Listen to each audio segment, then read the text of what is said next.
नमस्कार। News NCR के humans of Faridabad के 79th एपिसोड में हमारे सभी व्यूअर्स का स्वागत है। Thank you so much for joining us and consistently being with us every day at 4 PM। आज हमारे साथ एक बहुत बड़ा पैनल है जिसमें हम 3 ऐसे लोगों को आपके समक्ष लेकर आए हैं जिन्होंने समाज में काम किया, खास तौर पे पैंडेमिक के दौरान। उससे पहले से करते आ रहे थे, कोई आज का नाम नहीं है और आगे भी करते रहेंगे। और मैं बहुत ज़्यादा इस चीज़ में टाइम ना वेस्ट करके सबसे पहले इन सबका परिचय आपसे करवाना चाहूँगी जो मेरे साथ आज इस पैनल में मौजूद हैं। तो सबसे पहले आप सभी का स्वागत। और कुलदीप जी, आपका स्वागत है हमारे प्लेटफॉर्म पे। कुलदीप साहनी जी वैसे समाज सेवी भी हैं और सरबत दा भला चैरिटेबल ट्रस्ट के जनरल सेक्रेटरी हैं। अगर मैं कहीं आपके दायित्व में गलती कर दूं तो प्लीज़ मुझे करेक्ट कर दीजिएगा। और उसके अलावा जो सेक्टर 16 का गुरुद्वारा सुखमनी भवन जो सेक्टर 16 की समिति है उसके एग्जीक्यूटिव मेंबर हैं। और आपके पास भारतीय जनता पार्टी का अजरौंदा मंडल अध्यक्ष का भी दायित्व है। तो इन सब रिस्पॉन्सिबिलिटीज़ को साथ लेकर चल रहे हैं और साथ साथ सामाजिक काम कर रहे हैं। इस दौरान, कोविड के दौरान, पिछले वर्ष और इस वर्ष बहुत एक्टिवली इन्होंने सोसाइटी में सपोर्ट दिया। वो इन्हीं से जानेंगे धीरे धीरे। उनके साथ बैठे हैं टेकचंद जी। टेकचंद जी को आपका बहुत बहुत स्वागत है सर। और आपको लोग टोनी पहलवान के नाम से भी जानते हैं, लेकिन हम टेकचंद जी से ही आपको मुखातिब करेंगे। तो टेकचंद जी भी सरबत दा भला चैरिटेबल ट्रस्ट जो है उसके उपाध्यक्ष हैं, वाइस प्रेसिडेंट हैं। और पंजाबी पंचनद सेना जो है उनसे भी जुड़े हुए हैं। और ये कोई आज की सेना नहीं है, मैं खुद पिछले 6-7 साल से तो मैं ही इनका काम देख रही हूँ, इन पर नज़र बनाए हुए हूँ। और सामाजिक कार्य हों, फिर वो चाहे किसी भी मुद्दे पे हों, ख़ास तौर पे हम महामारी की बात करने वाले हैं आज, लेकिन चाहे वो कलाकारों के लिए कुछ करना हो या खिलाड़ियों के लिए कुछ करना हो, इस तरह के कई प्रयास जो हैं वो इनकी ये जो सेना है जिसने एक्टिवली काम किया है, और सरबत दा भला चैरिटेबल ट्रस्ट में भी। तो इनसे भी हम आज इन सब बातों के बारे में जानेंगे। उनके बराबर में बैठे हैं अनिल अरोड़ा जी। आपका बहुत बहुत स्वागत है अनिल जी। अनिल जी भी एग्जीक्यूटिव मेंबर हैं गुरुद्वारा सुखमनी भवन सेक्टर 16 जो समिति है उसमें, और ख़ास तौर पे लंगर के इंचार्ज थे पिछले वर्ष भी और इस वर्ष भी। वो बात और है कि पिछले वर्ष और इस वर्ष के बीच में बहुत अंतर था, ज़रूरतें अलग अलग थी, सिचुएशन अलग थी, और कैसे इन लोगों ने एक टीम की तरह शुरू एक काम से किया था और सब काम इनकी झोली में फिर गिरते चले गए। तो सबसे पहले शुरुआत करते हैं कुलदीप जी आपसे। आप इतने सालों से सामाजिक काम से जुड़े हुए हैं, लेकिन हमें आप ये बताइए कि फर्स्ट वेव जो रही पैंडेमिक की, उसमें पैंडेमिक से रिलेटेड आपने क्या काम शुरू किया? पहले तो एकता जी मैं आपका धन्यवाद करूँगा, आपने इस चैनल में मौका दिया। जैसे कि फर्स्ट वेव स्टार्ट हम बोलें तो 22 मार्च 2020 को जनता कर्फ्यू दिन स्टार्ट हो गए थे। तो सरबत दा भला चैरिटेबल ट्रस्ट में हम उस टाइम दायित्व में थे। तो हमने 21 मार्च 2020 को एक मीटिंग की और हमने वहाँ पे सैनिटाइज करने का प्रोग्राम किया कि बच्चे खेलते हैं पार्कों में जी। तो हमने जितने भी पार्क थे, वन बाय पार्क, जितने सेक्टर्स के गेट्स हैं, जो भी चीज़ हम मैक्सिमम सैनिटाइज कर सकते थे, तो हमने छोटी छोटी वो मशीनें होती हैं जो एग्रीकल्चर में यूज़ होती हैं, उनको लेके 20-25 बंदे लेके और हमने सबको सैनिटाइज करना स्टार्ट कर दिया। इन बिटवीन हमने लोगों को मास्क बताया क्यों पहनना ज़रूरी है, क्योंकि कोविड अपना असर लेता जा रहा था और लोगों में अभी मास्क को पहनने का अवेयरनेस नहीं थी। सैनिटाइज़र को लेके जो हम बोलें कि जो एक ठेली वाला बंदा है या लेबर क्लास बंदा है, उसको इस चीज़ में भी वो नहीं पता था। उसके लिए मास्क एक बहुत महंगी आइटम थी। आप उस टाइम देख रहे हो मास्क की काला बाजारी चल रही थी, बहुत महंगा चल रहा था, और तब तो बिल्कुल जानकारी नहीं थी, अवेयरनेस नहीं थी। तो हमने लोगों को मास्क की अवेयरनेस की, मास्क बांटे, सैनिटाइज़र बांटा और बहुत कुछ उस कोविड के अंदर हमने फिर स्टार्ट किया। लंगर का भी स्टार्ट किया। जस्ट 24-25 मार्च से ही हमने गुरुद्वारा सुखमनी भवन में लंगर बनाना स्टार्ट कर दिया।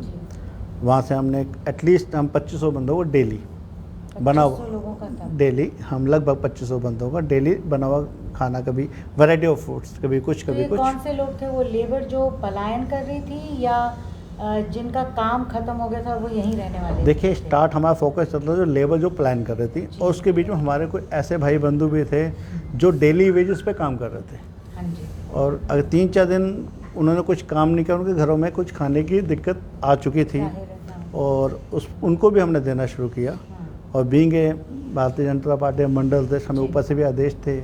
विधायक नरेंद्र गुप्ता जी ने भी उस टाइम अपना लंगर स्टार्ट किया, और रेड क्रॉस सोसाइटी से भी मिलके, मैं हम तीनों से मिलके, विधायक जी से भी मैं डेली का जी 1500-2000 बंदों का लंगर अपने मंडल के लिए लेता था, ओ, और 2-2,500 बंदों का लंगर यहाँ सुखमनी भवन चलता था, और साथ में सेक्टर 15 में जो रेड क्रॉस ने बाद में स्टार्ट कर दिया था, जी, लगभग जी। 42 to 45,000 पीपल्स पर डे वो सेकंड वेव में? फर्स्ट वेव में। अच्छा, वो भी फर्स्ट फर्स्ट वेव में स्टार्ट हुआ था, तो उनसे भी हमने लंगर लेके स्टार्ट किया।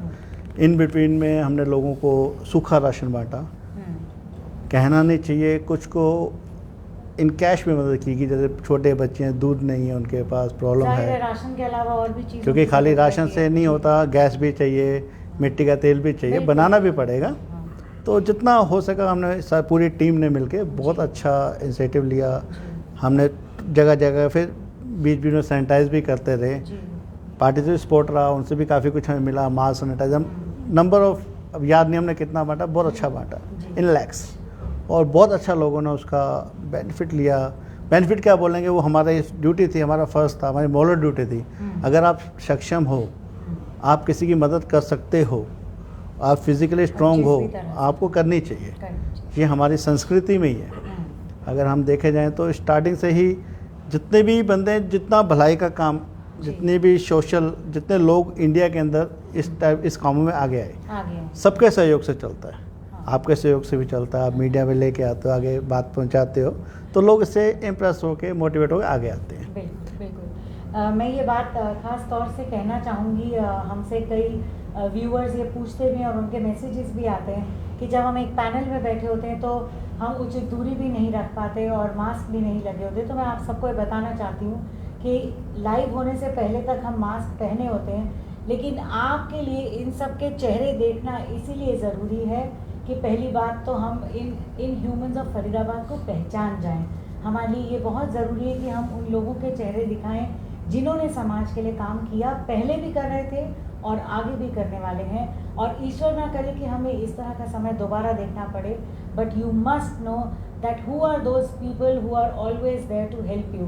तो इनके चेहरे पहचान लीजिए, अगर इनके मास्क हटे हुए हैं तो आपको पता चल जाएगा कि हमारी मदद समाज में कौन कर रहे थे।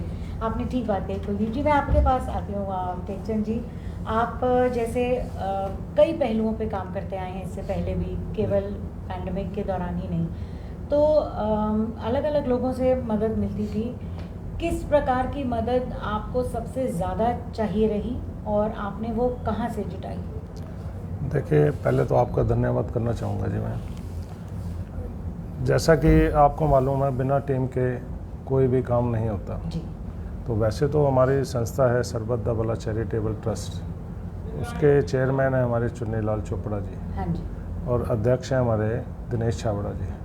लेकिन हमें अपनी टीम में एक कैप्टन चाहिए था जी। तो हमने 25-30 लोगों ने अपना कुलदीप सिंह सानी जी को अपना अध्यक्ष चुना उस काम के लिए, क्यों जो आदेश कुलदीप जी करते जाएंगे उसी हिसाब से काम चलता जाएगा। तो आपको मालूम है, कोई भी ड्राइव करेगा, कुछ करेगा तो स्टीयरिंग तो एक के पास ही रहेगा ना जी। बिल्कुल। तो उसी मुताबिक कहाँ मोड़ आना है, कहाँ पेट्रोल डलवाना है, कहाँ डीजल डलवाना है, तो इसी प्रकार से तो हमने अपना कैप्टन चुना, जिस पर हमें गर्व भी है पूरी टीम को।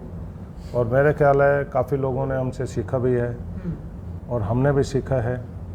लेकिन सभी लोग कहते हैं कि गुरुद्वारे में आके काफ़ी कुछ सीखने को मिलता है, तो हम बाबा जी के चरणों में बैठे रहे तो काम हमारा हर काम सफल होता चला गया। मुश्किलें तो बहुत आई हमारे पास, जिसका ना जिक्र हम करें तो ही ठीक है।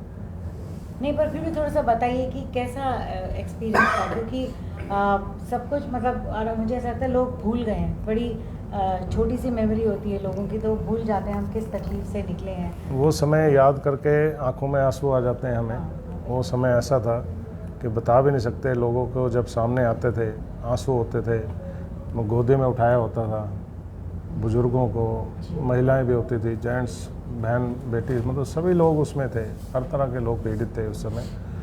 तो बस होता चला गया और हम लोग करते चले गए।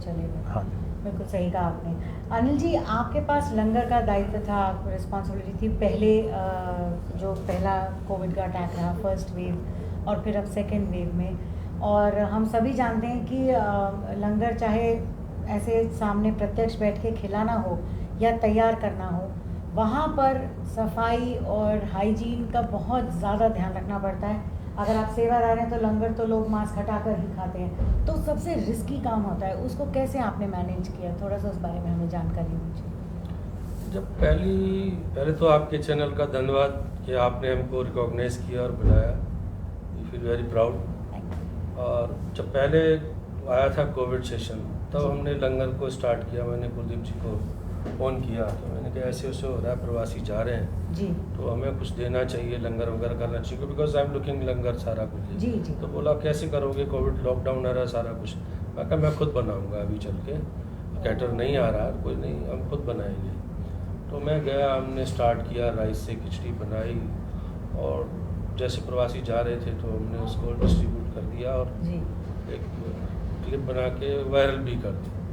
तो वायरल की तो फिर लोग, फिर फरीदाबाद में तो मतलब एक हजूम आ गया, जी तो लोग करने लग गए सारा, और फिर हमको भी थोड़ा सा मोटिवेशन मिला और फिर हम भी स्टार्ट हो गए।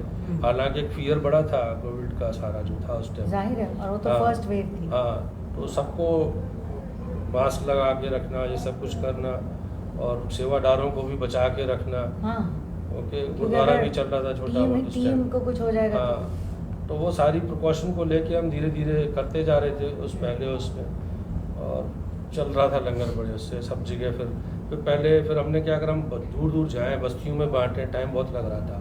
फिर हमने वहाँ से एक टीम में से एक मेंबर को चुना कि आप आओ और 100, 50, 150 जितने आदमी का है वो लंगर हमसे लेके चले जाओ। तो 15-20 जगह से आते थे लोग और हमसे अच्छा। लंगर ले जाते थे। हमारी टीम वहाँ सारा प्रिपेयर करती थी, ले आती थी। फिर इसी दौरान 15 सेक्टर ने भी स्टार्ट कर दिया, तो हम पे थोड़ा सा बर्डन कम आ गया, जी गवर्नमेंट से, रेड क्रॉस से मिलकर शुरू हुआ। जी। फिर सेकेंड वेव आई, तो सेकेंड वेव में ये ऑक्सीजन का बहुत वो कुछ था। तो फिर अभी आपको हमने बताया किस तरीके से हमने जी। मैनेज किया उसको, जी। चलाया। अब इन बिटवीन खाना तो चाहिए टाइमली, तो उधर भी एडमिनिस्ट्रेटिवली मैं जहाँ जहाँ मेरी इन्वॉल्वमेंट थी मैं उनके साथ भी देख रहा था, बट समवेयर मैं ज़्यादा लंगर को ही देखता था। कुलदीप जी के घर से सुबह से मॉर्निंग ब्रेकफास्ट आता था, चाय वगैरह, इनके ब्रदर वगैरह ये सुबह ही ले आते थे, और पूरी फैमिली उसमें घुस जाती थी कैंप में। तो हम इनको बार बार बोलते थे कि सारी फैमिली को, उनके फादर भी, ब्रदर भी, ये भी सारे, तो हम एक दूसरे को भी डांटते थे। इतना जुनून हो गया, हाँ, आ गया होगा कि हाँ, सामने केसेस जैसे अभी बाहर क्या पता है, रोना आता था, ऐसे ऐसे केसेस, ऐसे ऐसे रोते थे। इवन रात को बंद हो जाता था, क्योंकि ऑक्सीजन जिस हिसाब से लिमिटेड मिल रही थी, जी तो रात को बंद करना पड़ता था। ऑक्सीजन लेने जाते थे, सुबह सिलेंडर लाइन में लगते थे, तो रात भर लोग बैठे रहते थे। फिर सुबह अर्ली मॉर्निंग 8 बजे का टाइम था, 6 बजे से ही शुरू कर देते थे ऑक्सीजन देना। फिर लंगर को सब्जी लाया, धीरे धीरे खुद बनाना। फिर एक चुनी लाल जी हैं, उन्होंने अपना हलवाई भी मुझको दे दिया, उनकी हेल्प से भी हम लंगर बनाते रहे। जी और हाइजीन का तो मैं शुरू से ही ध्यान रखता हूँ गुरुद्वारे में सारा कुछ। जी। और सेवादार इस दौरान तो और भी हाँ, डिस्पोजेबल्स में ही देते थे और सारा उधर ही करते थे। और जितना प्रिकॉशन हमने सुना था, फियर था, उस हिसाब से पूरा लेते थे। और फिर 15 सेक्टर से इस बार लंगर आना शुरू हो गया, क्योंकि जी। उनको कैंप लगाने का नहीं मिली थी अप्रूवल, ऑक्सीजन अच्छा। नहीं मिल रहे थे। जी तो राणा भट्टी जी, उन्होंने मुझे बोला कि मैं लंगर भेजूंगी वहाँ से पैक, बहुत और आपने नहीं करना। वो हॉस्पिटल्स में भी लंगर जाता था, यहाँ भी जाता था। फिर और भी तो कई organized लेडीज़ भी आ तरीके गई। से, हाँ जी। मतलब ऐसे लोग रोड पर आ गए थे, जिससे जो होना था वो कर रहे थे, और सबका हुआ। इवन मेरे पास ना बाहर से भी कई कॉल, यूके, यूएस, कोलकाता, कहाँ से, क्या हमारा जो कैंप था ना बहुत वायरल हो गया था ऑक्सीजन जी, देने जी। में। तो गुरुद्वारे के जितने कैंप लग रहे थे हॉस्पिटल तो के आपसे बाद, पूछ रहे हैं। तो वो सारे वायरल हो रहे थे। उसमें हमारा भी कैंप जी। फरीदाबाद में जो स्टार्ट किया था, तो बहुत जगह तक ये फैला हमारा ये कैंप का मैसेज। किस तरीके से हम लोगों की हेल्प जितनी कर, मैं इनको फ़ोन करता, मैं कह रहा से फ़ोन आया करो, कहते कैसे करेंगे, मैंने कहा करो जी, हम ये नहीं देखेंगे कि मुझे इसको लग रहा है, अभी जो सामने है उसकी हेल्प करो। तो उस तरीके से किसी को सिलेंडर, किसी को ऑक्सीजन, मतलब इतने लोग पैनिक में थे ना, वो यूज़ करना ही भूल रहे थे, मोटिवेशन करना पड़ रहा था। मतलब तो मुझे पहले हम मोटिवेशनल कब से बन गए, और इतना सब लोगों को बताना पड़ रहा था। और ये अब आप लोगों के जैसे आयुर्वेदिक ट्रीटमेंट हमारा जो है जी, वो ज़्यादा कारगर पहले भी था और अब भी लोगों को दे रहे जो आप थे। औषधालय हैं। हाँ, तो अगर मैंने शहद, मिलेठी, ये सब का पाउडर और ये सब मिक्स करके, अच्छा, और फिर मैंने सबको सबको भी ना गर्म पानी देने के बजाय मैंने लेमन टी स्टार्ट कर। बहुत अच्छा। वो ये बोला यार वो लेमन टी बना तू अपनी वाली, लेमन टी फेमस, आज भी वो कहता है यार वो लेमन टी भी है, वो उसने आज भी सबको लेमन टी बचाया। बनती है गुरुद्वारे में। और आपने वो बताया कि आपको हाँ, अभी बांध वो भी मैंने दिया, फिर कपूर, लौंग, इलायची, जी, अजवाइन, जी, लौंग, ये भी उसको, फिर होम्योपैथिक मेडिसिन टिंचर्स वो भी, फिर सब आ जाएंगे जी, 2 घंटे हो गए हमारे, वो तो इवन नारियल पानी तक हमने नारियल का भी लगा दिया, जबकि इतनी ब्लैक मार्केटिंग थी नारियल पानी की भी। सबकी। तो वो चीज़ ऐसा कुछ नहीं था। एक मेरे पास वीडियो, आज मेरा फ़ोन हैंग है, मैं उन चीज़ों को देखता भी हूँ, रोता भी हूँ, तो थोड़ा सा प्राउड फील भी होता है, जी। और थोड़ा सा प्रिपेयर भी कि कैसे करना है, जी। कहाँ गलती हुई है, कहाँ आगे सुधारें, अगर रब ना करे ऐसा कुछ आ गई सिचुएशन। जी, तो आज हमारे पास मशीन है, वहाँ इलेक्ट्रिफिकेशन भी है, सारा कुछ हमें प्रिपेयर्ड हैं हम प्रिपेयर्ड। उस चीज़ के लिए। आज Right. हमारे पास कंसंट्रेटर भी हैं, और सिलेंडर्स तो जिसके आए थे हमने दे दिए, और जो भी कुछ हमारे पास है, जी, कुछ हुआ तो फिर समाज के सहयोग से जो होगा वो करेंगे। और लंगर नो डाउट आज की डेट में भी लोग उस दिन से जुड़े हैं, तो आज भी आ रहे हैं वो, जी, और लंगर आज की डेट में भी हम दे रहे हैं, और कंसंट्रेटर आज की डेट में भी हम दे रहे हैं जिनको ज़रूरत है, पेशेंट्स अभी भी आ रहे अभी हैं। भी आ रहे हैं। तो जैसे अनिल जी बता रहे हैं कुलदीप जी कि हर ही चीज़ की ज़रूरत थी, लेकिन क्योंकि फर्स्ट वेव के बाद सेकेंड वेव में आप थोड़ा ज़्यादा प्लान तरीके से कर पाए, और इसमें सिर्फ सेक्टर 15 या 16 नहीं, लगभग सभी गुरुद्वारों का पूरे भारतवर्ष में बहुत ही अलग तरह का योगदान रहा। And I must mention that regardless of volunteers भी सिक नॉन सिक, मैं इसीलिए इस चीज़ को मेंशन कर रही हूँ कि हमारे पिछले कई शोज़ में हमें ऐसा महसूस हुआ कि कुछ जगहों पर जातियों को लेकर भी सवाल उठे, लेकिन ये बताना ज़रूरी है कि जितनी भी मदद की गई है समाज में किसी के भी ज़रिए, वो इन सब चीज़ों से बहुत ऊपर उठ के थी। मदद करने वाले और लेने वाले सभी जाति, धर्म, उम्र और अलग अलग जेंडर्स के लोग थे, बच्चे, बूढ़े, जवान, सभी। तो जब आपने इसे शुरू किया, और जैसे उन्होंने बताया कि लंगर का सपोर्ट वहाँ से आया, तो ये ऑक्सीजन लंगर मतलब कभी किसी ने सोचा नहीं था, तो इसको आप और कौन सी डेट से आपने शुरू करा, और कैसे इसका स्ट्रक्चर कैसे बनाया, क्योंकि ऑक्सीजन तो थी नहीं, ऑक्सीजन लंगर कहाँ से करा आपने? जब हमने देखा सेकेंड वेव के अंदर मैक्सिमम ऑक्सीजन की ज़रूरत है, जी, लोग इससे हताहत हो रहे हैं, जी, अपने अपनों को छोड़ के जा रहे हैं। हम पूरी टीम जब भी कोई ऐसी कोई बात होती है, हम इकट्ठे बैठते हैं, विचार विमर्श फ़ोन पे भी होता है, जैसे भी होता है, हम किसी ने टाइप करते हैं। तो हमने कहा यार ये तो हमारे लिए बड़ा दर्दनाक भविष्य है, हो सकता है कल को हम भी ऑक्सीजन की जरूरत पड़ सकती है। बिल्कुल। तो कुछ ऐसा किया जाए कि ऑक्सीजन की कमी को ख़त्म किया जाए, या जैसे भी लोगों को इसके लिए सरकार की भी मदद की जाए, और हमें ऑक्सीजन का सिस्टम बनाना चाहिए। इंदिरापुरम गाजियाबाद में ये काम शुरू हो चुका था, गुरुद्वारे सबसे पहला उन्होंने किया था, सेकंड नंबर पे फरीदाबाद में स्टार्ट हुआ था। तो हम बैठे हुए, तो सिलेंडर हायर किए किसी हॉस्पिटल से, लेके आए, पूरी रात को हम 5 बजे भरने चले गए, तो सुबह 6 बजे एटलीस्ट हम वापस आए। शाम को जाके सुबह 6 बजे एटलीस्ट 12 घंटे हम वही भरवाने में लगे रहे। ओह, तो कैसे भी वहाँ पे कहते हैं कि भगवान का कोई व्यक्ति आ गया, भरवा गया, जी, तो भरवा के लाए। तो जस्ट हम लेके आए तो 9 बजे के आसपास हमें उस हॉस्पिटल से एमरजेंसी कॉल आ गई कि मुझे सिलेंडर चाहिए, मेरा पेशेंट क्रिटिकल है। तो हमने कहा चलो, हमने किसी को बचाना ही है तो सिलेंडर पहले उनको दीजिए, हम और इंतजाम करते हैं। फिर हमने जैसे अपने फ्रेंड से मिले, इंडस्ट्रियल सिलेंडर इकट्ठे किए, फिर नेक्स्ट डे में ही भरवाने चले गए झाड़ से लिए। अच्छा, वहाँ से हमने ऑक्सीजन सिलेंडर भरवाए, और रात को 12-1 बजे तक आके हमने रख दिए। और हमने सबने फैसला किया भी सिलेंडर की शॉर्टेज है, ऑक्सीजन की शॉर्टेज है, हम यहीं पे कुछ ऐसा करेंगे कि लोगों को यहीं पे ऑक्सीजन देंगे। अच्छा। और हमने फ्लो मीटर का इंतजाम किया। उस टाइम फ्लो मीटर की बहुत शॉर्टेज थी, किलोमीटर की बहुत ब्लैक मार्केटिंग भी थी, सिर्फ शॉर्टेज ही नहीं पर बहुत बुरी तरह से ब्लैक तो मार्केटिंग। हमने दिल्ली में किसी से लिंक करके जी। 2 फ्लो मीटर हमें मालूम है किस हिसाब से हम लेके आए। अच्छा, 2 मिलने भी 2 मिलने मुश्किल थे। और उस समय हमने फील किया कि जो ऑक्सीजन मास्क है जी। वो भी नहीं मिल रहे थे। यू वॉन्ट बिलीव, मैं आप जो सफदरजंग हॉस्पिटल के पास पूरी मेडिकल लाइन जी है, जी जी, बाहर सारी दुकानें। एक एक दुकान पे चलते हुए चल रहे थे। मैं एटलीस्ट 30-40 दुकानों पे चलने के बाद मुझे 20 मास्क मिले बस। और एक मास्क की कीमत उसने 500 रुपये ली मुझसे, और वरना कितनी होती है? वरना 20-25 रुपये, 30 हे रुपये। भगवान, चलो एनी हाउ, हमारा जुनून कुछ और था कि लोगों को बचाना है। बचाना है। यहाँ से इन्होंने इंतजाम करा, हम आए, हमने स्टार्ट किया ऑक्सीजन लंगर। फिर कहते हैं चले थे अकेले, जुड़ते जी, चले गए, कारवा बनता कारवां चला बनता, गया। जी। तो नेक्स्ट डे से हमारे पास और सिलेंडर आने शुरू हुए। एक भाई का मैं बहुत धन्यवाद करूँगा, उसने पूरा पैनल ला के दे दिया हमें 16 सिलेंडर का। कमाल है। और हाइड्रा से उठा के जैसे लेके आए और फुल। फिर हमें और भी सहयोग हुआ, लोगों ने मास्क प्रोवाइड किए। फिर हमें 70-80 रुपीज़, 25 रुपीज़ तक मास्क लिए। अच्छा फिर हमने वो बैंक में इकट्ठा करना शुरू कर दिया। जी। बट जो दुखद रहा वो ये रहा, जो चले गए कि जिन्हें हम बचा नहीं पाए। बचा नहीं पाए। हमें वो लगा कि हम क्या कर रहे हैं, जी कि कुछ लोग नहीं बच पा रहे, हम और प्रयास करना है। जी फिर हमने पूरी पाइपलाइन बिछा दी, जी एटलीस्ट 25 पीपल जी। At a one time, time, one time oxygen ले रहे थे वहाँ पे। और उन समय आपको पता है सब दुकानें बंद थी, जी शॉर्टेज भी थी। जी जी।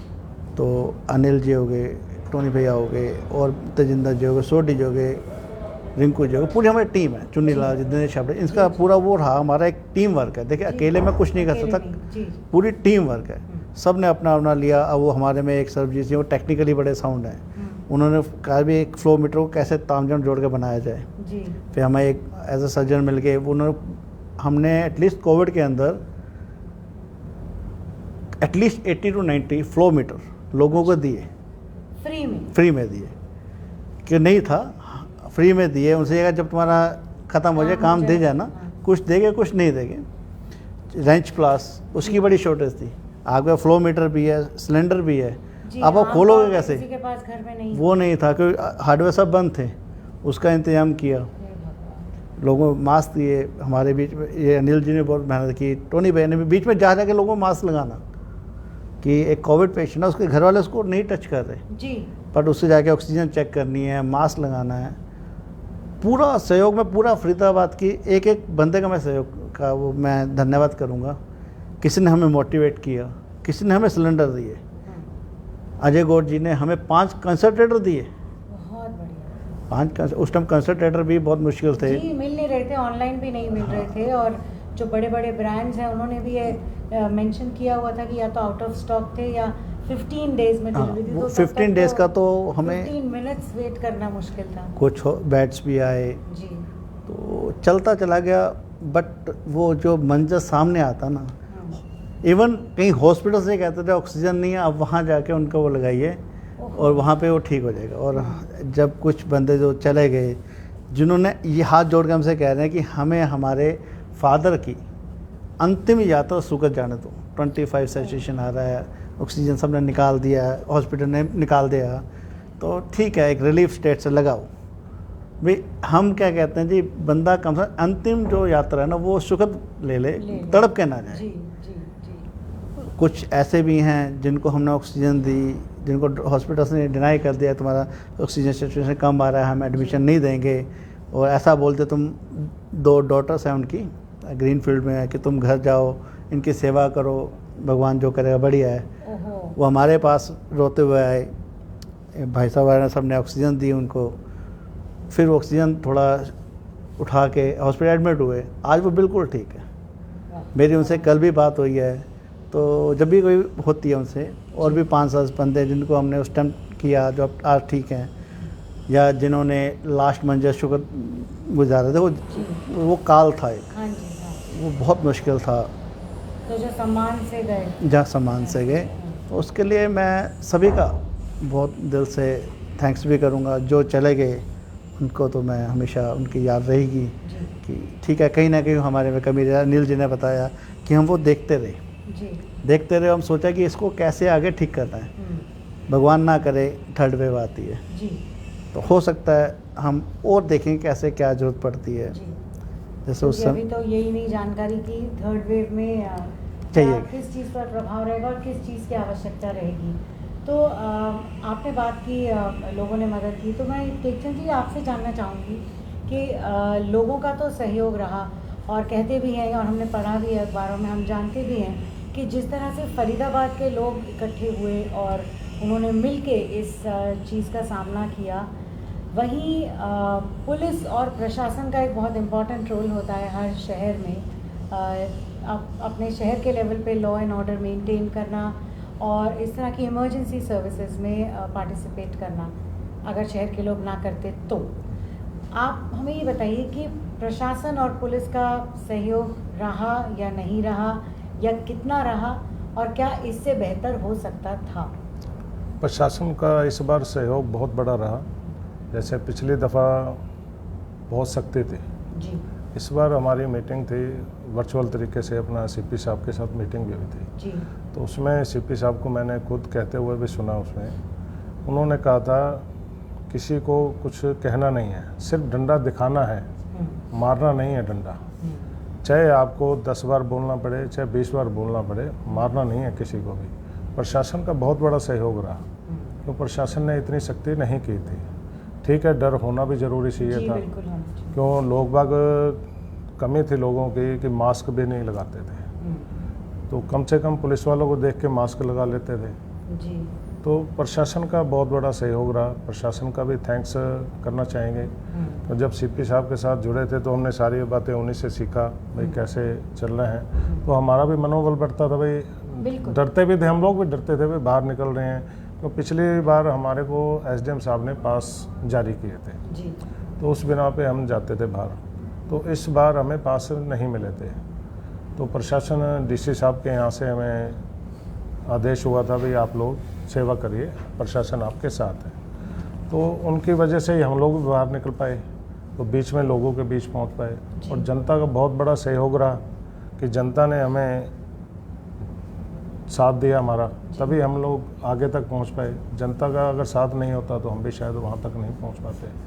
तो उन्होंने हमारा मनोबल भी बढ़ाया, हमें देख के जनता का भी मनोबल बढ़ा उसमें। तो प्रशासन का मैं सभी का थैंक्स करना चाहूँगा। किसी ने भी मतलब कोई सख्ती नहीं की, बस एक बार मेरे को रोका ज़रूर था कि आप जा रहे हैं तो कम से कम पास तो बनवा लीजिए। अच्छा, तो इस बार पास तो वैसे था नहीं, इस बार नहीं था। एक बार रोका था मेरे को एक प्रशासन ने, तो मैंने कहा भाई हम जब हमारा वो सेवादार का देखते थे सर्वदा भला, तो वो जाने देते भाई ये लोग सेवा कर रहे हैं। क्यों हम प्रशासन के पास भी जाते थे, उनको भी दे के आते थे सैनिटाइज़र वगैरह, मास्क, शील्ड वगैरह सब कुछ दे के आते थे। तो उनको मतलब हमारा पूरी टीम का लगभग पता लग गया था कि ये सर्वदा भला और गुरुद्वारा सुखमनी भवन सेक्टर 16 से ये टीम सारी सेवा भाव में लगी हुई है। तो प्रशासन ने औरों को कहा हो नहीं कहा हो, कम से कम हमारे सेवादारों को मेरे ख्याल कुछ नहीं कहा। वैसे तो आप सभी प्रशासन का ही काम आसान कर रहे थे जी। और पास की आप लोगों को ज़रूरत नहीं होनी चाहिए, आपके चेहरे ही आपके पास हैं। तो ये अच्छी बात है कि प्रशासन का इसमें सहयोग रहा। उस सहयोग के बिना और ना आप लोगों के सहयोग के बिना प्रशासन इस चीज़ को संभाल पाता। मैं एक बात और कहना चाहूँगा, इसमें मीडिया का भी बहुत बड़ा धन्यवाद करना चाहूँगा, क्यों उन्होंने हमें हाईलाइट किया हुआ था जी। इसमें कोई दो राह नहीं है। तो मैं उनके नाम नहीं लेना चाहूँगा, मेरे पास ऐसे ऐसे लोगों के मतलब फ़ोन आए जिनको ऑक्सीजन चाहिए। मैं कहता था यार इतने बड़े ओंधे पे बैठे हुए हैं, इनको भी ऑक्सीजन नहीं मिल रही, मतलब शॉर्ट हो रहे थे उस टाइम। तो आम आदमी का उस वक्त क्या हाल था। मैं आपसे पूछना चाहूँगी अनिल जी, जैसे आप लोग इस सेवा में लगे हुए थे बिना टाइम देखे, और आप बता रहे हैं कि मिडनाइट कॉल्स भी आती थी और लोग रो रहे होते थे, तो चैन से सोना तो खैर बहुत दूर की बात रही, पर कभी अंदर मन में ये बात आई कि हम बिल्कुल मौत के मुंह में हैं, तो अपनी सेफ्टी कैसे करें, और या परिवार से कभी? जी। मैं इस बात पर मैं बोलना चाहूँगा, जब जैसा कि आपने कहा भाई कोई मौत का या कुछ ऐसा कोई नज़र आया, तो जब मैं घर पर हम लोग जाते थे तो एक दिन मम्मी पापा ही बोले यार आप लोग जा रहे हो वहाँ पर तो आप लोग ना जाओ, वहाँ पर ख़तरा है इस तरह। मैं अपने माता पिता से बोला, मैंने कहा एक बात बताओ, आज उनके ऊपर कोई दिक्कत आई हुई है, अगर हम नहीं जाएंगे, कल को अगर हमारे ऊपर ही दिक्कत आएगी तो कौन आएगा फिर? बहुत बढ़िया। अगर यही बात हम सोच के बिल्कुल, रह बिल्कुल, जाएं अगर हम तो फिर मेरे माता पिता ने मेरे को कभी नहीं कभी रोका, नहीं रोका। कभी नहीं रोका। हाँ जी। मैं इस चीज़ के, क्योंकि मेरा ब्रदर भी कोविड में था अच्छा और वो फरीदाबाद हॉस्पिटल में था, अच्छा। तो फिर उसके बाद वहाँ जब रिकवर नहीं हो रहा था फिर हमने सोच लगा कि अपोलो हॉस्पिटल में उसके लिए बेड अरेंज किया और वो फिर वो आ गया और मैं नहीं जा पाया क्योंकि यहाँ मैं कैंप में बिज़ी था।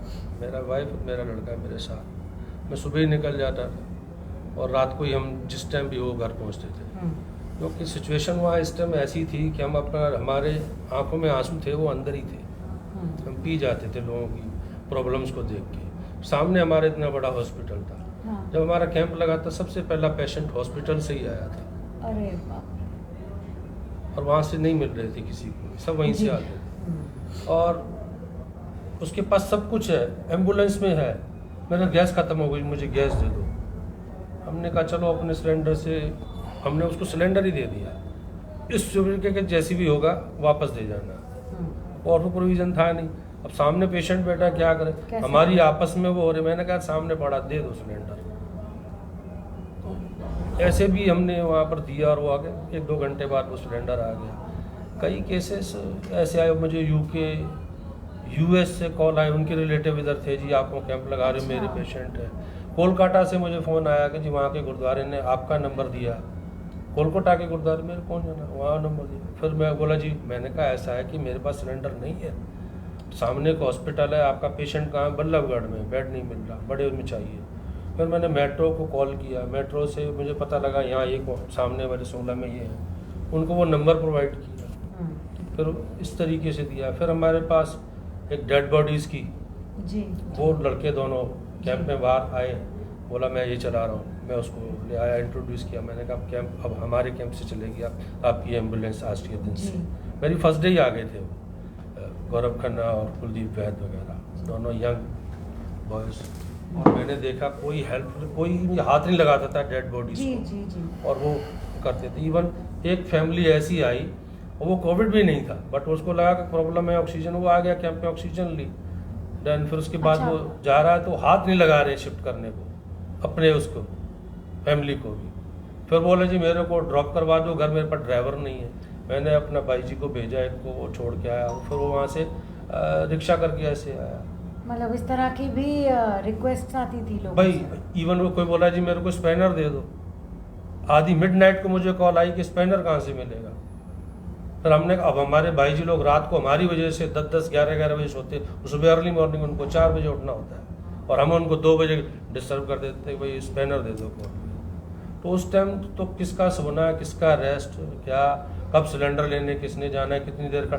अब उस टाइम इतनी गर्मी थी, जी। मेरे पास वीडियो है, 8 घंटे तक हम सिलेंडर भरवाने गए, इतनी तो हाइट पे हमने सिलेंडर चढ़ाए।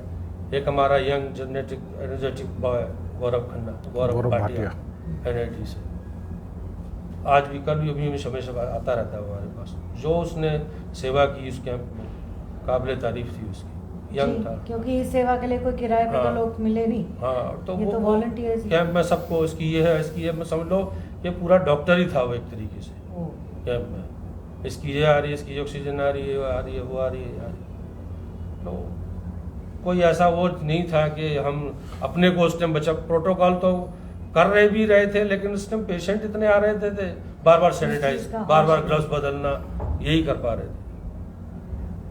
तो इस दौरान कुलदीप जी, जैसे जैसे बताया अनिल जी ने कि कोई इस चीज़ का होश ही नहीं था, तो हम ये भूल जाते हैं। और ये मैंने हमारे कुछ दिन पहले हमारे शो पे जसमीत और जतेंद्र भी थे, जिन्होंने सारा क्रिमेशन का काम संभाला था। तो उनसे भी मैं पूछा था, आपसे भी जानना चाहूँगी, आप बिल्कुल इन चीज़ों के बीच में थे और इन्फेक्शन आपके हाथों में, आपके साथ ही था। इस दौरान ब्रेक लेना या 10 मिनट आराम कर पाना या रोटी खाने के लिए टाइम निकाल पाना, वो सब कहाँ से मैनेज करते थे, कैसे होता था? क्योंकि लंगर की कमी नहीं थी ये हम जानते हैं, लेकिन सेवादारों की कमी थी। तो उसमें आप ठीक कह रहे हो कि बिल्कुल हाथ में, ये करण फैक्शन हमारा दोस्त था, हमारे जी, साथ बिल्कुल, चलता था। हाँ, साथ चलता था। तो हमने कुछ सिस्टम बनाया हुआ था कि जैसे लंगर खाना है, पहले दो बंदे खा लेंगे, फिर दो खा लेंगे, फिर दो खा लेंगे। कुछ ऐसे भी तो सुबह ही खा के आते थे, अब रात को ही जाके खाएंगे। ओह, कोई सिस्टम सबने अपने इस सिस्टम से बनाया हुआ था। दुख तब होता था जब उनके अपने उनको नहीं हाथ लगाते थे, ओह, पेशेंट के अपने उनको हाथ नहीं लगाते थे। फिर हमारे जैसे गौरव भाटे का नाम ले रहे हैं, और भी टीम लीड बंदे थे जो अंदर जा जाके एक हमें, मैं आपको बताता हूँ, हमारे में एक सुंदर सांगा जी सोडी जी बहुत डरते थे। वो जब भी बात होती थी कहते थे अरे मैं पेशेंट को हाथ नहीं लगाऊंगा, जी, मैं पेशेंट को बिल्कुल टच नहीं, तुम ये क्या कर रहे हो, तुम वायरस में रहते हो, मेरे घर वाले मेरे भाई सब मना करते हैं। जी, और 100% हमेशा ये होता था, सुबह 6 बजे पेशेंट आता था तो मेरा पहला फ़ोन उनको जाता था, सोडी जी कहाँ पे हो?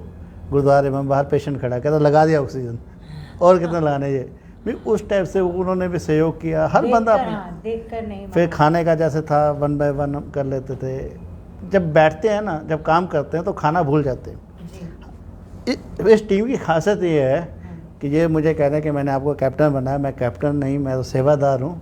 इन सब भाइयों का सहयोग है तो हम चल रहे हैं कि कहीं पे कोई काम करना है सब भूल जाएंगे, उस काम को कैसे पूरा करना है, मेन फोकस क्या वही होता है। तो कभी ऐसा महसूस भी नहीं हुआ कि आज हमने खाना नहीं खाया। जी। अनिल जी हमारे स्वादिष्ट कभी चाय बना के लाते थे, कभी कुछ, तो वो लगे रहते थे। तो हमें नहीं, जो पेशेंट के अटेंडेंट थे जी, उनको भी ये महसूस नहीं हुआ कि वो कहाँ बैठे हैं।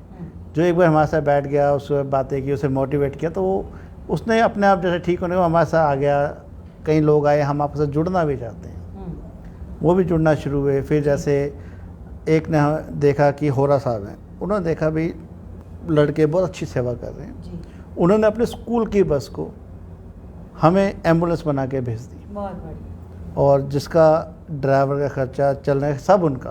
अच्छा, हमने ऑक्सीजन का सिलेंडर देना है और हमने उसको देखना है कहाँ भेजनी है, पेशेंट को। क्योंकि वो पेशेंट लाने जाने। उस टाइम ये भी बहुत सुनने हुआ था 10 किलोमीटर के 25,000 5,000, जी, जी, जी, जी, वो फ्री एम्बुलेंस भी हमने वहाँ से स्टार्ट कर दी, बहुत बढ़िया। जो कि उसका भी लोगों ने बहुत बेनिफिट लिया। आज भी कई बार भी फ़ोन आ जाते हैं, अब हमने वो सेवा बंद की हुई है जी, क्योंकि वो हॉस्पिटल्स की एम्बुलेंस हॉस्पिटल की होती हैं। तो हमने टाइमली जो स्टार्ट की थी, चलता जाता था, कुछ ना कुछ आता था, कुछ ना हो जाता था। अब ऊपर वाले का आशीर्वाद था। कभी ऐसा लगा, आप बताइएगा टेकचंद जी, कि आपकी दी हुई सुविधाएं और जो मदद आप दे रहे थे समाज में, कभी ऐसा लगा कि कुछ लोग ऐसे भी थे जो उसका मिसयूज कर रहे थे, दुरुपयोग कर रहे थे? दुरुपयोग ऐसा है जी, जब ऑक्सीजन के लिए लोगों को फ्री सेवा मिल रही थी, जी, तो जैसे एक हॉस्पिटल से दूसरे हॉस्पिटल जाना होता था, जी, तो कुछ तो ऐसे करते थे भी, बुला लिया, टेस्ट करवाने के लिए चले गए तो एम्बुलेंस को भी वहीं रोक लेते थे। अच्छा, ये नहीं कि और भाई के भी किसी के भी काम आ जाए, जी, वो एम्बुलेंस को बुला लेते थे और वहाँ छोड़ा, भाई मेरा अपना टेस्ट करवा लूँ अभी, जब तक वो यहीं खड़ा रहे। उनको समझाते थे लेकिन फिर भी नहीं समझते थे, लेकिन हम भी गुस्सा नहीं होते थे। जैसा कि कुलदीप जी ने बताया अभी कि कैप्टन के रूप में बेशक इन्होंने कहा, हमारे यहाँ ओहदे सबको मिले हुए हैं, लेकिन कोई भी अपना नहीं लिखता, अध्यक्ष, प्रेसिडेंट या वाइस प्रेसिडेंट कुछ नहीं लिखता। सभी एक ही शब्द अपना इस्तेमाल करते हैं, सेवादार। जी, जी, सभी सेवादार के रूप में काम करते हैं। तो किसी के सामने भी जाएंगे या कोई होगा, ये नहीं होगा भाई वाइस प्रेसिडेंट आप जाओ या प्रेसिडेंट आप जाओ, नहीं, सेवादार जी सेवादार। आप जाइए। अच्छा, तो इसी सेवादार के उससे नाते से जो हमारे साथ जुड़े लोग इसी तरीके से जुड़े। भैया किसी को ये नहीं कहते भाई इस तरीके नाम से बुलाना है, जी। इस सेवादार भाई फलाने वहाँ जाना है आपने। वो वहाँ थोड़ा हमें दिक्कत आती थी, जैसे जाते थे वो भी सेवा भाव को मतलब गलत उसमें ले जाते हाँ थे। जी, जब आपके टेस्ट हो गए तो आप सीधा भेज दो उनको, या कह दो भाई 4 घंटे मेरे को यहाँ लगेंगे, तो 4 घंटे तक एम्बुलेंस ही वहीं खड़ी कर लेते थे। ओहो, अब जैसे अजरौंदा से जाते थे वो एशियन तक, जी, उनको ऑक्सीजन की सेवा उपलब्ध हो गई, जी, तो उनके टेस्ट वहाँ पर हो रहे हैं, वो एम्बुलेंस को भी वहीं रोक लेते थे। जब तक मैं यहाँ से फ्री ना हो जाऊँ तो यहाँ से जाना मत। बहुत मतलब ये तो बिल्कुल सीधा सीधा मिसयूज दुरुपयोग हुआ कि उनको मिल गई और ये प्रवृत्ति रखना कि किसी और तक ना पहुँचे। तो जैसे इसमें हमने फ्री रखा था, अब जैसे अपना लंगर का भी हमने आपको बताया भाई हम लोग चलाते हैं सरबत चैरिटेबल ट्रस्ट से, तो वहाँ पर हमने जो अपना फीस रखी हुई थी, फीस कह लीजिए चाहे सेवा ही कह लीजिए, मात्र 5 रुपये ही रखे थे। तो उसमें भरपेट भोजन वहाँ पर मिलता है। वो भी इसलिए रखा था ताकि कोई ये ना सोचे भी मैं फ्री में खा रहा हूँ। ये एनआईटी में जो आपकी नहीं सेक्टर 16 से ही सेवा है। सेक्टर 16 में अपना पुलिस चौकी है, पुलिस चौकी के बिल्कुल साथ में। हमें पुलिस वालों का सहयोग भी बहुत मिला वहाँ से। जो वो आते थे वो सोचते थे यार आप 5 रुपये में कैसे आप ये चला रहे। जी जी। तो वो भी हमें सेवा दे के जाते थे, हर किस्म की सेवा देते थे वो भी सेवा करते थे। हाँ। लंगर बाट पुलिस वाले भी हमारा मतलब पूरा सहयोग करते थे। ठीक है, कहीं पर उतार भी आते हैं, चढ़ाव भी आते हैं, लेकिन उसको बैलेंस बना के, हाँ जी हाँ, तो हर तरीके से लोग होते हैं, तो बैलेंस बना के चलना होता है। अनिल जी आप बताना चाह रहे थे कि क्या ये मिसयूज पर मैं जैसे एक तो इन्होंने बता दिया, जी एम्बुलेंस तो भेजते थे, हम भी थे। मैं आपके चैनल के माध्यम से गिरीश होरा जी का बहुत धन्यवाद कि उन्होंने मुझे कॉल की और कि मैं एक एम्बुलेंस चलाना चाहता हूँ। मैंने कहा जी ऐसे ऐसे फ़ोन आया, एक अच्छी सेवा जुड़ रही है, तो हमने लिया और वहीं पर तैयार करी उस वैन को। फिर स्ट्रेचर हमको, उनका पूरा स्ट्रेचर ही ऐसे चाहिए जो निकाला जाए, डाला जाए। तो उस टाइम स्ट्रेचर मिलना बड़ा मुश्किल हो रहा था, ऑनलाइन ढूंढ रहे थे। फिर 2 घंटे लगे हमें ढूंढ ट्रेस करते, रास्ते से हम स्ट्रेचर लेकर आए, फिर उसको सेट किया। हमारे रिंकू जी हैं, टेक्निकल सारा काम वही देखते हैं जी। तो उन्होंने उसको स्ट्रेचर को अंदर भी लगाया, सिलेंडर लगाया और एम्बुलेंस सेवा शुरू हो गई। फिर मिस यूज़ की बात आई, जैसे इन्होंने बोला ले लिया जी। तो डिस्चार्ज में टाइम लग रहा है कईयों को जी। तो हम कहते थे डिस्चार्ज हो रहा है तब हमको बुला लो। अब एम्बुलेंस भेज रहा, ड्राइवर से पता लगता था कि जी हाँ ये चीज़ है। एक तो तब हुआ कि उसने मांगा कि मुझे दिल्ली जाना है, हमने कहा भेज दिया। और वो पेशेंट घबरा रहा कि मैं दिल्ली जाऊंगा, कोविड है, हॉस्पिटल नहीं जाना चाहता, तो वो ऑक्सीजन वहीं पे घर पे रोक के एम्बुलेंस और ऑक्सीजन ले रहा है एम्बुलेंस में, एम्बुलेंस में ये फैसला कर लिया कि इसको यहीं रोक के ले ऑक्सीजन। हाँ, तो वो कि एक पड़ोसी ने कॉल करा था उसी पेशेंट के लिए और उसी पेशेंट के लड़के ने कॉल करा था उसी के लिए।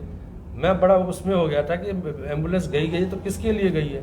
उसको बोला कि पिक्चर भेजो, उसको बोला कि एम्बुलेंस तुम्हारे नियर बाई है, वो कहता है एम्बुलेंस वहीं है यहाँ वो ऑक्सीजन वो एम्बुलेंस है, ऑक्सीजन है भगवान। तो इस तरीके से मिसयूज हुई और एम्बुलेंस तो हमने मथुरा तक भी भेजी। अच्छा, इन्होंने बोला कि मथुरा जानी है, मैंने कहा भेजो मथुरा, अम्बाला जानी है। हमारा पहले ये डिसाइड हुआ था कि हम विदिन 25 किलोमीटर्स में ही चलाएंगे, पर ना नहीं कहा। फिर जब आ रहा तो कौन मना कर रहा है, जो सामने सिचुएशन आ गई हमने फिर उसको उसी हिसाब से वो फिर हमारे प्रोटोकॉल और नियम तो वहीं खत्म हो जाते थे उस टाइम। और आपने जैसा कि बताया कि औने पौने और मुंह मांगे रेट थे, बड़े थे, सामने हमारे थी वही लेता था उल्टे सीधे रेट। जी जी। लगाया बैठा था एम्बुलेंस, लेकिन हमारी फ्री चल रही थी जाकर जी। तो क्या अभी भी ऐसा हुआ कि मतलब जैसे अब आप बता रहे हैं सेवा बंद हो गई है, लेकिन हॉस्पिटल के तो रेट हॉस्पिटल के हैं। पहले मैं बताऊँ, सेवा बंद नहीं हुई, रोक रहे, सेवा रुकी हुई है जी सॉरी। तो अभी सेवा रुकी हुई है। हाँ। तो अभी जैसे अगर रेट कंपेयर किया जाए, आपकी तो सेवा निःशुल्क है और हॉस्पिटल के तो हॉस्पिटल के रेट हैं ही। तो अभी भी कभी ऐसे कोई केसेस आपके पास आ रहे हैं जो कह रहे हैं कि वो बहुत महंगे हैं तो आप निःशुल्क सेवा दे दीजिए हमें? वो केसेस आ रहे हैं और हमारे उसके लिए बहुत बड़ी प्लानिंग चल रही है। अच्छा। हमारी प्लानिंग, हम ना सेक्टर 16 गुरुद्वारा को एक्सटेंड कर रहे हैं जी। तो एक बेसमेंट है, तो हमने वही डिसाइड कर रहे हैं इस बेसमेंट को एक ऐसा सेंटर बनाना है, मेडिकल सेंटर। हमारे पहले प्लानिंग हो थी, तो अपनी हमने 3-4 एम्बुलेंस रखनी है गुरुद्वारे में। अच्छा, 3-4 एम्बुलेंस रखनी है, जिसको जहाँ चाहिए हम उसको फ्री में ही भेजेंगे। एक्चुअली क्या था, उस टाइम हमारे पास एम्बुलेंस थी बड़ी टेम्पो ट्रैवल। अच्छा। और टेम्पो ट्रैवल को पूरा चलाना, हर गली में लेके जाना थोड़ा सा डिफ़िकल्ट है जी। तो छोटी एम्बुलेंस का करेंगे, इको गाड़ी को बना के रखेंगे ताकि वो हर जगह। हाँ, हमारी प्लानिंग चल रही है। उससे पहले प्लानिंग आ रही है हमारी, हम देख रहे हैं कि जो गवर्नमेंट भी कह रही है, WHO भी कह रही है, 3rd वेव। जी, थर्ड वेव। हम उसके लिए देख रहे हैं हमें क्या तैयारी करनी है। देखिए लिमिटेड सोर्स हैं हमारे पास, जी। हम बंदे लिमिटेड हैं। हम स्टार्ट करने कुछ हो चले, सिस्टम रिक्वायरमेंट किसकी है हम किसी और उसको लेके चल रहे हैं। देखो अब आगे भगवान ने चाहा तो चलाएंगे। पर मिसयूज का पर मिसयूज- नजर रखना बहुत जरूरी रहेगा। देखिए ये एक इंडिया है या फितरत है, आप कुछ भी फ्री में दोगे, अगर कुछ अच्छा होगा तो कुछ खराब है। बारिश आती है ना, हाँ जी। कुछ पानी तो यूटिलाइज होता है, कुछ पानी नालों में बह जाता है। जी तो ये तो होता है, अगर आप कुछ भी काम करने चलोगे तो हमें अच्छे को देखना है। जी, बिल्कुल जिन्होंने मिसयूज़ किया उनको देखें तो हम काम नहीं कर पाए, हम ये देखें किसका बेनिफिट हुआ। बिल्कुल ठीक कहा आपने कि सकारात्मक सोच के साथ काम करें। पॉजिटिव सोच चलेगी तो तभी है, अदरवाइज़ तो हम फ़ायदा नहीं। फिर हम उसी को देखते हैं, उसने मिसयूज़ किया, आगे से हम एम्बुलेंस नहीं भेजेंगे, हम उसको लंगर नहीं खिलाएंगे। फिर अब आप- खाने वाले लंगर पूरा चाट के खा जाते हैं, और जिसको नहीं चाहिए वो एज इट थाली फेंक के चला जाता है। जी जी, खाने का बहुत वेस्टेज भी हुआ। होता है। तो हमने वो सोच रखी हुई है कि करेंगे, जैसे जैसे ऊपर वाले का आशीर्वाद मिलता जाएगा जी। तो चलेंगे। हो सकता है आपके माध्यम से भी और अच्छी बड़ी और टीम लोग बन जाए। जुड़ें। जी जी जी। टेकचंद जी, इस पैंडमिक के अलावा, महामारी के अलावा भी आपकी संस्था ने, या सरबत दा भला चैरिटेबल ट्रस्ट हो या पंजाबी पंचनद सेना हो, इन्होंने और भी कई मुद्दों को उठाया और कई क्षेत्रों में काम किया। उस पर थोड़ा सा प्रकाश डालिए, क्योंकि ये तो हम इस चाह रहे हैं और सोच रहे हैं कि बस महामारी अब हो गई, उसके अलावा जो सामाजिक काम किए हैं उन पर थोड़ा सा प्रकाश डालिए। देखिए सामाजिक काम, वैसे तो मैं स्पोर्ट्स में रहा हूँ शुरू से, जी 87 से स्पोर्ट्स से जुड़ा हुआ हूँ। जी तो हम लोग 11 साल लड़ाई लड़ते रहे सरकार के साथ। अच्छा। हमारे नेत्रपाल पहलवान जी हैं फरीदाबाद से। तो हम ये चाहते थे भाई जो युवा पीढ़ी है वो खेलों की ओर आकर्षित हो, कैसे आएगी युवा जी। पीढ़ी। तो उनके पास 2 मेडल, एक कॉमनवेल्थ गेम से सिल्वर मेडल, अच्छा। हाँ जी, और एशिया से ब्रोंज मेडल, और भारत केसरी भी रहे, रुस्तम हिंद भी रहे, अच्छा अच्छा, और 16-17 बार नेशनल चैम्पियन भी रहे। बहुत बढ़िया। तो 11 साल लड़ाई लड़ते रहे, मतलब मायूस भी होते रहे, फिर उठते थे, फिर गिरते थे, फिर चलते थे। तो मीडिया का एक हमें सहारा बहुत अच्छा मिलता था, हर बार हमारी आवाज़ को उठाता था। तो मेरे ख्याल शहर से हम जिसको भी बुलाते थे, अपनी टीम तो हमारे साथ थी जी जिसको भी हम बुलाते थे भाई आज इस मंत्री के पास जाना है या कहीं भी जाना है, तो जाते थे सभी के पास। तो इस कोविड के दौरान 29 अगस्त 2020 को जी, ध्यानचंद पुरस्कार से हमारे नेत्रपाल पहलवान जी को नवाजा गया। बहुत अच्छे, बहुत। तो यही था हमारा कि युवा पीढ़ी जो है खेल की ओर आए, क्योंकि हम जी। खिलाड़ी हैं तो सोचेंगे भाई खेल की ओर आएंगे, बिल्कुल। स्वस्थ भी रहेंगे, दूसरों को भी स्वस्थ रखेंगे। तो एक अवार्ड आना इस हरियाणा के अंदर, तो इसमें हमारी पूरी टीम का सहयोग बहुत बड़ा रहा इसमें। बहुत मैं एक रोकूंगा, अगर मैं बोला जाए कि खेल में कुश्ती तो लड़ी जी नेत्रपाल पहलवान जी ने, उनको जो ध्यानचंद अवार्ड दिलाने जो कुश्ती लड़ी गई, वो बोलूँ टोनी पहलवान जी लड़ी तो गलत नहीं होगा। बहुत। पूरी लड़ाई लड़ी 11 साल। वैसे भी हरियाणा का नाम हमेशा ही रहा है खेलों में, और जी। हम फरीदाबाद इस में आ बार- गए। इस बार ओलंपिक्स में भी देख रहे हैं कि लगभग हाँ। 40 खिलाड़ी जो है वो हरियाणा से हैं। बिल्कुल तो, बिल्कुल। वो इनके गुरु भी हैं, उन्होंने छोड़ा भी नहीं है, अंत तक लड़ाई लड़ी जब तक कि तो वो मिल नहीं है। और अब 11 तो साल भारत सरकार का भी यही मिशन है, खेलेगा इंडिया तो बढ़ेगा बढ़ेगा इंडिया, और इंडिया। फिर फिटनेस फिट इंडिया मूवमेंट। तो मैं खिलाड़ियों को भी एक और मैसेज देना चाहूँगा यहाँ से। तो एक तो स्वास्थ्य भी अच्छा रहता जी। है, आदमी फिटनेस भी ठीक रहती है। तो पहले लोगों को ये होता था भाई कुछ मिलता नहीं है इसमें, तो अभी पहलवान जी को जब हमने ये अवार्ड दिलवाया सब ने मिल के, जी तो उसकी पहले इनाम राशि 5 लाख रुपए थी। जी, तो पिछले साल ये 2020 में इसकी इनाम राशि बढ़ाकर 10 लाख रुपए कर दी गई थी। वाह वो वाह। 10 लाख रुपए भी उनको मिला। तो हरियाणा सरकार जो अपना पेंशन थी उसकी 5,000 रुपये महीना, तो वो भी हरियाणा सरकार ने उसकी पेंशन बढ़ाकर कर दी 20,000 रुपये महीना। वाह। तो खेल के माध्यम से ही मैंने उनकी पहले पेंशन सिल्वर मेडल के आधार पर लगा रखी थी, 12,000 रुपये वो मिलती थी, जी, और 20,000 ये 32,000 रुपये खेल की उनको पेंशन आती है हर तो महीने। ये तो हुआ एक मकाम पे पहुंचने के बाद। जी। मैं थोड़ा सा हमारे विषय से इसलिए हट रही हूँ क्योंकि ये जी। खेल की बात हो रही है और आजकल भारत इसमें अपना बहुत नाम कर रहा है। जी। तो लेकिन उस मकाम तक पहुंचने के लिए जो उनको सुविधाएं चाहिए होती हैं, या उनको डाइट चाहिए होती है, ट्रेनिंग कोचिंग चाहिए होती है, कहीं जाकर रेजिडेंशियल ट्रेनिंग करनी पड़ती है, उसके लिए क्या क्या मिलता है खिलाड़ी? इसके लिए मैं आपके माध्यम से एक बात कहना चाहूँगा अपनी सरकार को कि हमारा हिंदुस्तान देश जो है ना, चमत्कार को नमस्कार करता है। तो ये नहीं होना चाहिए। ये पहले ही जैसे बाहर विदेशों में होता है, तो हुनर जो है अपने हिंदुस्तान में बहुत है जी। उसको तराशना पड़ेगा, देखना पड़ेगा। तो वहाँ जैसे देखते हैं कि खिलाड़ी का कौन से खेल में जाने का दिल है, उसको उस खेल में भेज देते हैं। जी। तो यहाँ पर मैं बात करूँ अपने नेत्रपाल पहलवान जी की, तो 6 भाई हैं वो लोग, 6 के 6 पहलवान हैं। अच्छा। तो 6 मिलिट्री में हैं, थे, अब तो रिटायर हो गए वहाँ से। तो गोपी पहलवान जी उनके भाई हैं कि वो किसी को मालूम नहीं है, उन्होंने पहलवान होते हुए इंग्लिश से PhD की हुई है। जबकि हम ऐसा हमारे ऐसी धारणा बनी हुई है कि जो पहलवानी करते हैं या जो खेलों में चले जाते हैं वो शायद पढ़ाई नहीं करते। नहीं जी। तो मैं यही बात, उनका कहीं भी जिक्र होता है तो गोपी पहलवान जी का जिक्र ज़रूर करता हूँ कि उन्होंने पहलवान होते हुए इंग्लिश से PhD की हुई है। और वो जब फौज से रिटायर हुए थे तब दिल्ली में CM पद पर थे अपना साहिब सिंह वर्मा। अच्छा जी। तब जब उनके पास वो लेकर गए अपने सारे डॉक्यूमेंट्स दिखाए, तो उन्होंने पेपर देखे, कहने लगे पहलवान ऊपर से जाट जी। और फिर ये PhD वो भी इंग्लिश से। तो उन्होंने फ़ौरन लेक्चरार की जॉब दे दी। कमाल है। फ़ौरन लेक्चरार की जॉब दे दी। तो जब मैं उनके बारे में कहता हूँ और आप लोगों को या किसी को भी बताता हूँ तो मेरे को बहुत प्राउड महसूस होता है। तो जैसा कि मैंने बताया कि मेरा नाम जैसे टोनी पहलवान के नाम से ज़्यादा लोग जानते हैं, तो पंजाबियों में पहलवान कम होते हैं, पंजाब साइड तो होते हैं। जी जी जी। तो यहाँ पर जैसे नाम आता है तो मैं पहलवान शब्द जो आगे जुड़ा होता है तो उसको और नज़रिए से देखते हैं। तो मैं अपने एक पत्रकार भाई हैं हमारे अशोक शर्मा जी, उनका धन्यवाद करना चाहूँगा। जब भी हमारी कोई न्यूज़ या कुछ जाती है तो वो मेरे को कहते थे आप अपना टेकचंद नंदरा जोग पूरा नाम ज़रूर लिखें। तो मेरा ये नाम वापसी धीरे धीरे आ रहा है। जैसे आज मैं आपके पास भी बैठा तो आपने भी मेरे उस नाम को दोहराया। जी जी जी। तो नहीं तो मेरे को कभी भी कोई भी जो है टोनी पहलवान के नाम से ही जानता है और पुकारता है। तो टेकचंद जी के नाम से अब हम आपको प्रचलित कर रहे हैं।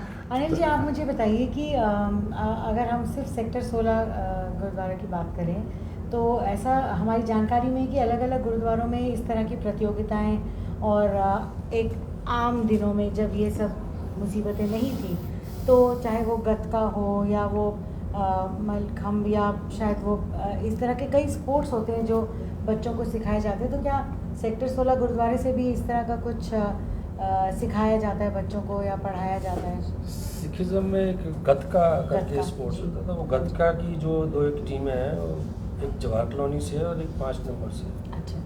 तो वो लोग ट्रेन करते हैं इस चीज़ को। बाकी रेस्ट ऑफ द गुरुद्वारा है वो ज़्यादातर गुरबानी और संगीत तो जो उसमें शब्द उस चीज़ में वो लगाते रहते हैं, प्लस उसकी नॉलेज प्लस जो भी उसकी एजुकेशन है रिलेटेड जो साहित्य है आगे नई जनरेशन को बताना, उस चीज़ के उसमें देते रहते हैं अपनी फैसिलिटीज। और जैसे हमारे गुरुद्वारे मार्शल आर्ट है, जब कोविड से पहले तब वो जो नगर कीर्तन होता है सब कुछ होता है, तो वो गतका खेलते हैं, प्लस अपने अपने जो गुरुद्वारे का इंटरेस्टेड होते हैं वो जाते हैं, क्योंकि वो वही लोग सिखाते हैं उस चीज़ को वो करते हैं। बाकी उसकी पॉपुलैरिटी है, आजकल के बच्चों में जज्बा है सीखने का? नहीं है, क्यों नहीं है। अब ये तो कोविड की वजह से सारा वो कुछ हो गया, रुक गया, बहुत होता है। और जब जिस टाइम वो खेलते हैं तो आप खुद देखिए उस टाइम कैसे खड़ा खड़ा आदमी अपने आप को करने लग जाता है कि मैं भी करूं, ये अपने आप अंदर से आता है। तो हर गुरुद्वारे का अपना अपना एक मोटो है। बाकी ये जो सेवा है वो गतका पार्टी 2 एक अलग ही है पूरे फरीदाबाद में, वही करती है। और हम लोग जो जितने गुरुद्वारे, अभी हमारी कल परसों बात हुई थी कि अब जब कोविड लॉकडाउन हो गया, एजुकेशन वगैरह बंद हो गई, बच्चे नहीं जा पा रहे, छोटे बच्चे या जो भाई लोगों के बच्चे हैं वो उतने नहीं अफोर्ड कर पा रहे, तो मैंने कहा हम कंप्यूटर लगा के कंप्यूटर क्लासेस देते हैं। अच्छा। तो हम कंप्यूटर्स खरीदेंगे सारा कुछ, तो और क्या एक्यूप्रेशर वाली जो भी थी वो भी एक शुरू करते हैं। तो अभी गुरुद्वारा कंस्ट्रक्ट हो रहा है, जैसे इन्होंने बताया कि ये बेसमेंट में हम मेडिकल सेंटर शुरू करेंगे, ये हमारी प्लानिंग है। प्लस अब थोड़ा सा एक रूम की हमारे पास प्रॉब्लम हो रही है कि वो कंस्ट्रक्शन चल रही है ना, इस वजह से। जी। वो मेरे पास इन्होंने बोला शुरू करो, जैसे ही मैंने इनकी नोटिस में दिया अगर करो, मैं 3-4 कंप्यूटर अभी लगवाता हूँ। बहुत बढ़िया। और एक मेरे पास तो बैठे हैं, मेरी पॉकेट में भी है कि डोनर मेरे पास बैठे हैं, मैं तो पूरा वुडवर्क कराना पड़ेगा, पूरी जगह चाहिए। जी जी। उन्होंने बोला बेसमेंट में स्टार्ट करो किसी जगह कॉर्नर में, और लंगर भी होता है, तो उस चीज़ पर भी पूरा फोकस है। क्योंकि At जिंदगी least- कोई महामारी से रुक तो जाएगी नहीं। हाँ, तो एक्चुअली बच्चे फिर एजुकेशन से ना हट जाएं। जी, जी। आज हम मोबाइल भी ऑपरेट कर रहे हैं, जी तो सब कंप्यूटर रिलेटेड, आईटी रिलेटेड जी, चीज़ें हैं, तो कंप्यूटर। एटलीस्ट उसमें जा करके फ्यूचर में वो अभी से तैयार हो जाएंगे, तो कहीं ना कहीं तो कुछ जॉब्स जी, तकनीकीकरण या टेक्निकल वो इससे डिजिटाइजेशन मिल का जाएगा। हमें फायदा उठाना। और एक्यूप्रेशर वगैरह का वो भी है, वो शुरू कराने का, ये सब चीज़ें प्लान में है और बॉडी जल्दी ही एग्जीक्यूट करेंगे। तो हमारे पास हम खुद थोड़ा डिले हो गया है, क्योंकि थोड़ी जो हमारे पास स्पेस की प्रॉब्लम आ रही जी। है, बीइंग ए कंस्ट्रक्शन चल रही है। पर ठीक है, जैसे आपके साथ लोग जुड़ रहे हैं तो हाँ, काम कहीं लोगों का रुकेगा। बहुत धन्यवाद मेरी पूरी संगत का, क्योंकि वो मेरे से जुड़ी हुई है, हर एक चीज़ के लिए मुझे फ़ोन करती है कि लंगर बनाना है तो कितने बनाना है, कैसे बनाना है, ये बनाना है, वो बनाना है, सारी रात के 9-10 बजे तक भी कॉल आती रहती है। जी। तो वो सब कुछ उनको बताना पड़ता है, सारा कुछ ऐसे ऐसे। कुलदीप जी, मैं चाहूँगी कि आप हमें ये बताएं कि अब आपने बता दिया कि इतनी थर्ड वेव की तो तैयारी है, ईश्वर ना करे, परमात्मा ना करे कि ऐसा कोई मौका आए, लेकिन उसके अलावा आगे अब आप क्या ड्राइव चला रहे हैं, क्योंकि अब आप बैठ नहीं सकते हैं। देखिए, ड्राइव तो जैसे पीछे से पार्टी से भी होता है कि जी। पौधारोपण है और जी। भी इतने प्रोग्राम। एक हमने ड्राइव चलाई है हमारा प्रयास, घर घर में हो तुलसी माता का वास। बहुत बढ़िया। इस ड्राइव के अंदर हमने अभी तक 800 के आसपास तुलसी के पौधे घर घर पहुंचा चुके हैं। अच्छा, घर घर पहुँचा रहे हैं हाँ, आप। उस पर क्या है, तुलसी हम पूजनीय है, जी। बट वो मेडिकेशन में बहुत Medicinal अच्छा वो है। हाँ बिल्कुल। तुलसी का एक एक पत्ता, उसकी एवं जो खुशबू है जी। वो भी आपको कोई ना कोई एनर्जी देती है। ऑफ कोर्स, और वैसे भी कहते हैं कि जो हवा तुलसी की तरफ से चल के आती है तो उससे डिसइंफेक्ट भी होता है। वो भी हम चल रहा है आगे, बच्चों के एजुकेशन के ऊपर भी जैसे बात चल रही है। जी। और पेड़ लगाने आज की डेट में बहुत बड़ा वो है कि अगर हम जैसे पेड़ लगाते हैं जी। तो मे भी जो ऑक्सीजन कंसनट्रेटर, जो ऑक्सीजन की जो प्रॉब्लम है वो सॉर्ट आउट हो जाएगी। क्योंकि कुछ महामारी इसलिए भी हमें वो कर रही है कि हमारे पास पेड़ों की कमी होगी, जी। ऑक्सीजन की कमी है, उस पर है। जितने भी कोई भी ऐसे सामाजिक कार्य आएगा तो हम खड़े हैं। हम तो एक शेर जानते हैं कि पर्वत हिमालय को कोई झुका नहीं सकता, जी। सूरज को कोई फूंक मार बुझा नहीं सकता, गंगा नदी का कोई सुखा नहीं सकता, जी। उसी तरह हमारे हौसलों को कोई मिटा नहीं सकता, बहुत ही कोई बढ़िया, मिटा नहीं सकता। बहुत ही बढ़िया। तो हमारे हौसले बुलंद हैं, जी। हम जो भी चैलेंज आएगा तैयार हैं। और जो भी सेवा करनी होगी, बेशक वो किसी टाइप की सेवा हो, जी। अगर हमें लगेगा सफाई करनी है, हम झाड़ू उठा के भी सफाई करने को तैयार हैं। हम हर तरह से बिल्कुल तैयार हैं। तैयार है, तैयार है। हम समय का ध्यान रखते हुए एक फाइनल आपसे एक क्वेश्चन पूछना चाहूँगी कि ख़ास तौर पे गुरुद्वारों से ये इस तरह का संदेश हमेशा से दिया गया है समाज में कि युवाओं को भी अपने संस्कार, अपने रीति रिवाज, अपनी जितनी भी संस्कृति रही हो उसकी नॉलेज होनी चाहिए और युवाओं को जोड़ना चाहिए। तो आपके गुरुद्वारे की तरफ से या आपके जितने भी परिवार जो जुड़े हुए हैं उनमें आप कोई खास ऐसा प्रयास कर रहे हैं कि युवाओं को जोड़ के रखें? क्योंकि देखिए, जब किसी धर्म, किसी मजहब या किसी संस्कृति को ख़त्म करना हो ना, युवाओं को उस संस्कृति से भटका दो जी। तो वो अपने आप ख़त्म हो जाती जी बिल्कुल सही। है। उसको लेके हम बच्चों को जहाँ गुरु ग्रंथ साहब की शिक्षा देते हैं, वहाँ पे हमारे महाभारत, रामायण, कृष्ण जी भगवान जी के सब बातें, गीता की, वो भी नॉलेज देने की कोशिश करते हैं कि जो हमारी संस्कृति है वो भटके नहीं। हम एक हैं, हिंदू, मुस्लिम, सिख, ईसाई, हम सब हैं भाई भाई। बिल्कुल। तो ये बनी रहनी चाहिए। उसके लिए हम बच्चों को डे बाय डे क्विज़ भी डालते हैं गुरुद्वारों में, जैसे चल रहा है कि क्विज़ के माध्यम से गुरुपर्व हो रहा है, वहाँ लेके बच्चों को मोटिवेट करते हैं। जैसे नील जी हम कीर्तन भी सिखा रहे हैं, 6-6, 7-7 साल के बच्चे कीर्तन कर रहे हैं। बहुत अच्छा। तो जो वो कीर्तन कर रहे हैं उनको मोटिवेशन मिल रही है, बिल्कुल। उनको तो मिल रही है। जो बच्चा नहीं कर रहा उसको एक नई मोटिवेशन है, मैं भी मंच पे आऊँगा, मैं भी कीर्तन करूँगा, बिल्कुल। तो उससे जुड़ रहे हैं। तो मैं सबसे ये बोलूँगा, अपनी जब मंदिर में जाते हैं दादा जाएं तो पोते को साथ लेके जाएं। साथ लेके जाओ। क्योंकि एक वो जनरेशन ऐसी है, अगर वो ख़त्म होती चली गई ना तो सारे संस्कार हमारे ख़त्म हो जाएंगे। खत्म हो जाए। पैर, बच्चों को पैर हाथ लगाना, स्पर्श करना जरूर सिखाना चाहिए। गुड मॉर्निंग ठीक है, हमारी सत श्री अकाल नमस्ते जिंदा रहनी चाहिए। जी जी, ये हमारा प्रयास है। बहुत बहुत बहुत अच्छी बात कही आपने। इससे पहले कि मैं हमारे एपिसोड को वाइंड अप करूं, मैं रिक्वेस्ट करूंगी अगर आप में से कोई भी या आप तीनों अगर हमारे व्यूअर्स के माध्यम से और इस प्लेटफॉर्म के माध्यम से समाज को, व्यूअर्स को कोई मैसेज देना चाहते हैं, अनिल जी आप अगर कोई मैसेज देना चाहते हैं। यही आपके चैनल से मैं देख रहा हूँ, सोशल कई लोग करते हैं एक्टिविटीज़ में हेल्प करते हैं, और कोविड के बाद से ना फाइनेंशियली प्रॉब्लम बहुत लोगों को आई है, बिल्कुल, और जॉब्स भी गई हैं, काम भी नहीं है। जी जो वेल बस्ड हैं, देख रहे हैं, उनकी नोटिस में आ रहा है, तो उनको वॉलंटरली आके उनकी हेल्प करनी चाहिए, बहुत अच्छी चाहे वो किसी संस्था में दें, चाहे इंडिविजुअल करें। क्योंकि मैं देख रहा हूँ सोशल मीडिया पे एक तरीके की बाढ़ सी आई हुई है इस जी चीज़ जी, की। आप एक बार एक चीज़ क्लिक कर लो तो आपके पास आता ही रहेगा। मैं जी। कीटों का देखता हूँ ना उस पर, तो रोना ही आता है कि ऐसे ऐसे, तो मैं उस पर सीधे क्वेश्चन कर देता हूँ कि ये फिर गवर्नमेंट के हॉस्पिटल्स में ये सब चीज़ें फैसिलिटीज़ क्यों नहीं है, क्यों नहीं, सब क्यों नहीं दे रही। इलाके का जो भी है उनको आप बात करो, क्वेश्चन करो करेक्ट, कि ये क्यों नहीं है, और जो समर्थ हैं वो करो। अब एक कोविड में आपको याद हो, एक सरदार जी पाल साहब हैं कनाडा से, जी वो राधा स्वामी सत्संग में आके वहाँ से बॉम्बे से नांदेड़ से चले थे जत्था, तो वो वहाँ आकर के रुक गए थे, तो प्रॉब्लम आ रही थी उस टाइम स्टे की। उन्होंने वहाँ से बोला था कि जो भी एक्सपेंसेस होगा मैं दूंगा, इनको कहीं जगह अच्छा सा कमरा दिलाओ किसी भी होटल में, जी। तो सारा खर्चा मैं दूँगा। वो वहाँ से हेल्प करते हैं।